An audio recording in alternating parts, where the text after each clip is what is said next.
All right, everyone. Thanks so much for joining. It's 2:04 p.m. Let's get this ball rolling. Thanks so much for taking the time to sit with us and chat a little bit about our Rover login, user setup, and password overview webinar. This session was designed specifically to help anyone who needs to create user profiles, who may occasionally lock themselves out of their account. We all do that every once in a while, as well as just general management tips that we think will help anyone at any level of the property who uses Rover PMS really get acquainted with how you should best manage your profile settings or your user login details. So I'm very excited to have you all here. Thanks again for joining.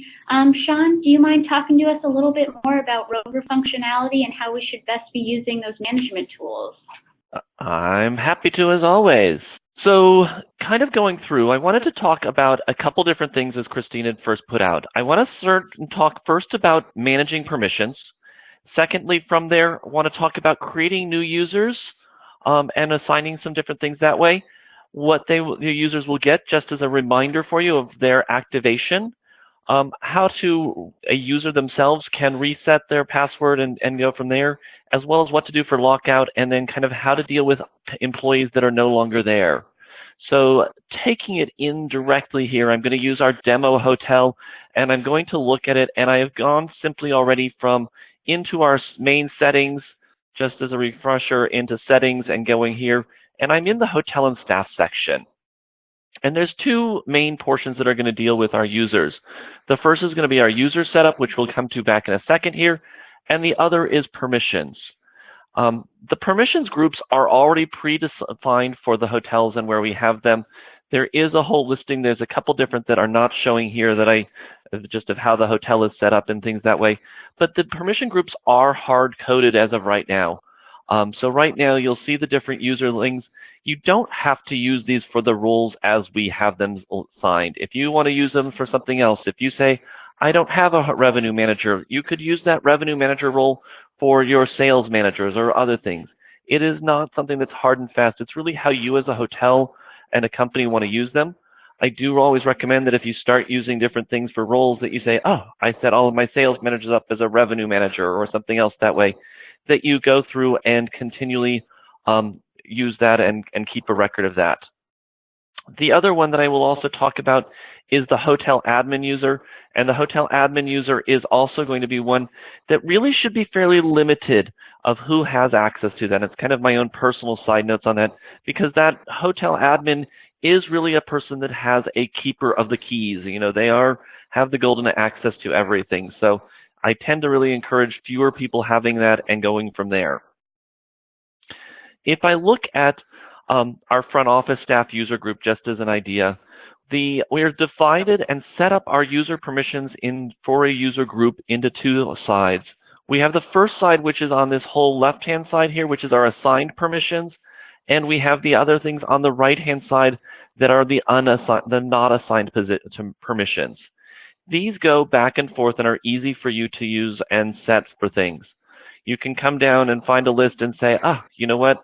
I want my front office staff to be able to overbook the house as an example, and all I'm going to do is simply drag that permission to the left and be in the assigned permissions, and it will default, and when we first set it, and it will go to the bottom of the listing of what's their assigned permissions.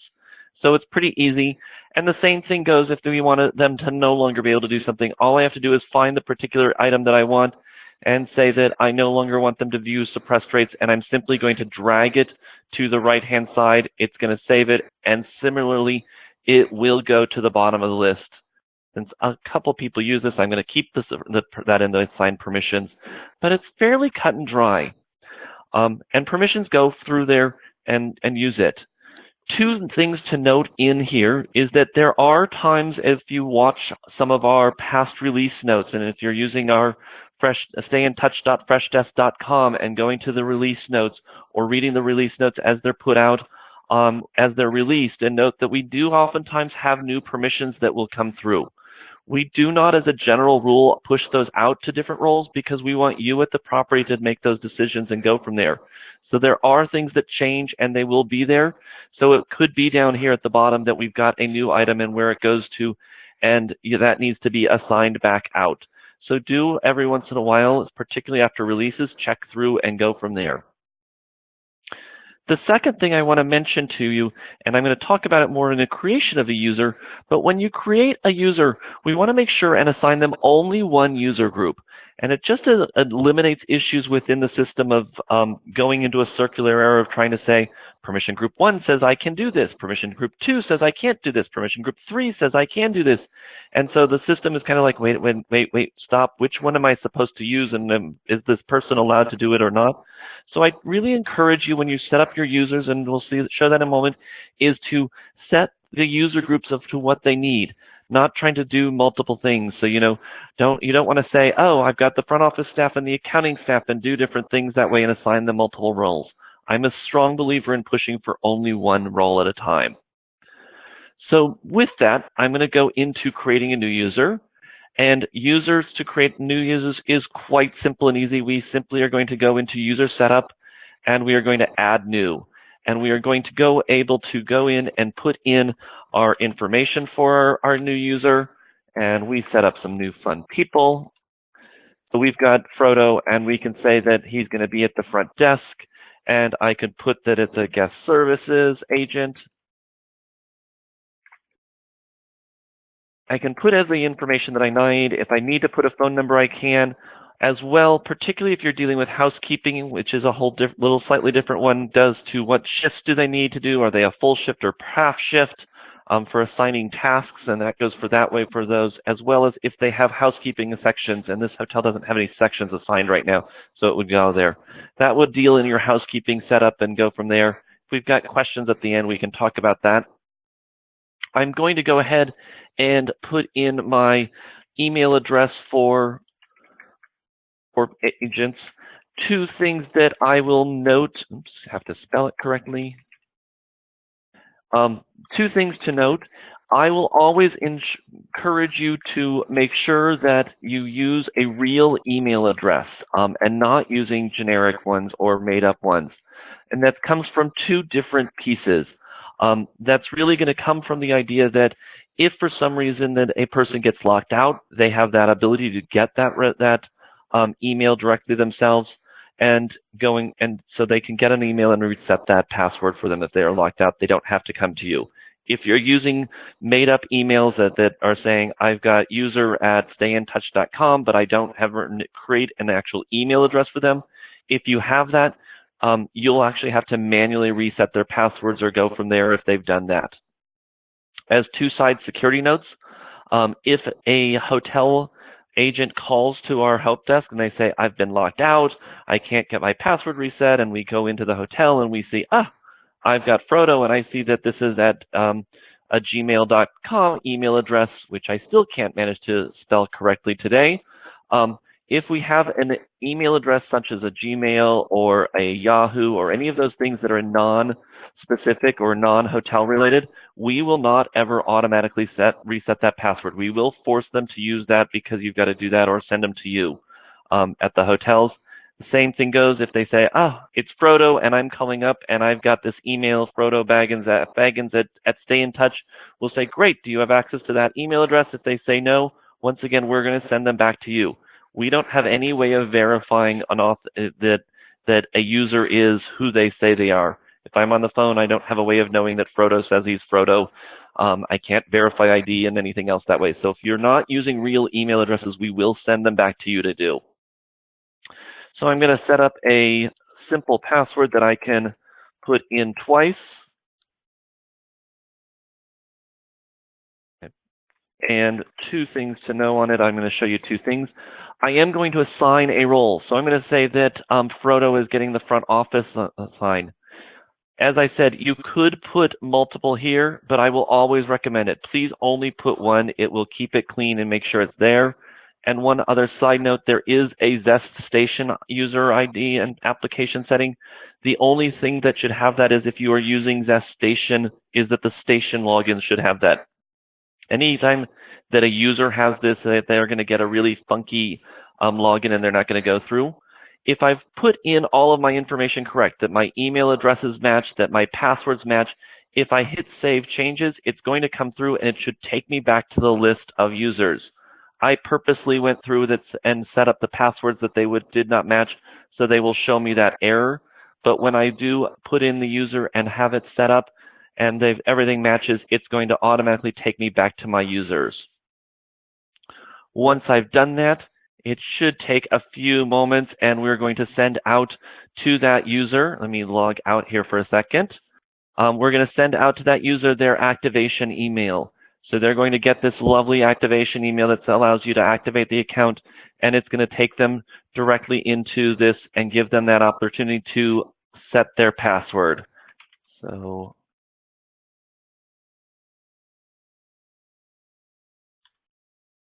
and once I've done this, I've signed it in, and it's going to go through and take me in and set me up for Frodo, and he's set up and is in the application. Now, kind of two different things. If we have Frodo that goes through and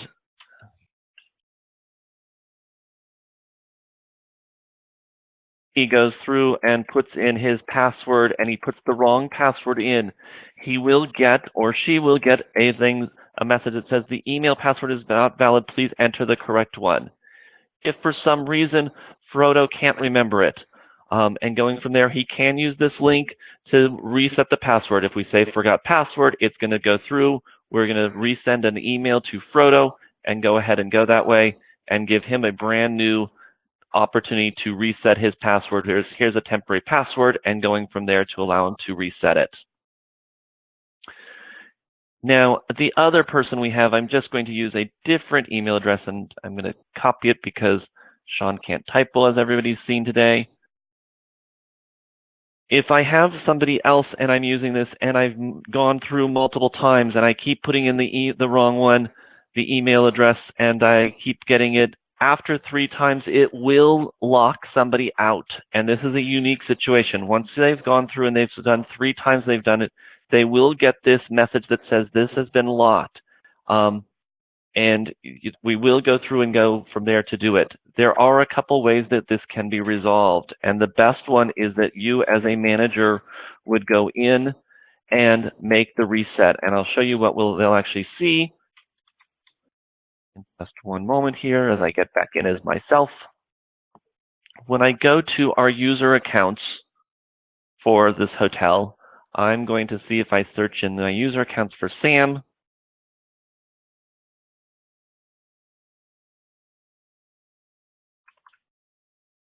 That Sam is going to get and have this lock. What we want to do to reset this, and there is a link and directions for this when you see this in the stayintouch.freshdesk.com help desk locked in the knowledge base. If you click on the locked, it's going to take you into here. And we need to go through and put in a new password for Sam and re-invite him. So once Sam gets that, it's going to go through. It's going to send off to Sam that he's got a new activation, and I'll see that I've got a couple different things. So I did a locked, but he'll also get a locked out password, but we can also manually redo it. So either way, you'll get that. You'll see that we got a locked. We see that we got all those good fun things. So any of those multiple ways will get Sam reset or go from there. So that kind of talks about a couple different things that we're going to go from that side as far as overall user management and unlocking people. The last thing that I want to talk about is what happens when you've got somebody who's no longer at the hotel. So I'm going to kind of give you 2 different sides and look at it and go from that way. If you've been a longer time user, you may remember that we used to have an option here on the far right side that allowed us to delete people. We stopped that because we saw some issues in the database that it just went to an unrecognized user and anything else that way. So we really took away the ability to delete users. There's not an ability any longer to say, I no longer have demo user here at the, we'll just say Dave CM. Actually, I apologize. I'm going to pick on Daryl just because it's going this way. I no longer have Daryl Here, I want to get rid of him. He's no longer here. I'm going to say there's two different things. Because Daryl's at a stayintouch.com email address, I know that we as a company have access and control that Daryl can't get back to his email address.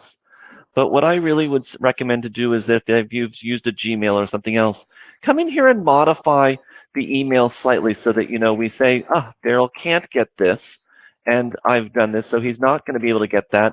As well, I always recommend coming in and giving him the lowest level permissions. All Daryl can now get into is floor and maintenance staff, and I've saved it, and I can get rid of Daryl. He's no longer there, and I can actually still it'll inactivate him, but we can get it or I can inactivate him as well. Daryl is not going to be able to reset his password. He can't be a user and go through and do any of those things. So I'm always going to recommend that. Or if your employee is no longer there and you control their email boxes, make sure that you've deactivated so they can't get an email to reactivate themselves. And the last thing that I talk about and want to mention before I open it up into questions is sometimes people are like, I have this list of 47 users. I'm tired of ranking new people. You can always, as an idea, look at somebody and say, well, when was the last time somebody used this? I look at this and say, Carol was no longer here. She hasn't logged in since November of 2016. She is deactivated, so I know it's not being used. I could very much easily come in here and say that this is my new user and set up my account for them and say that it's now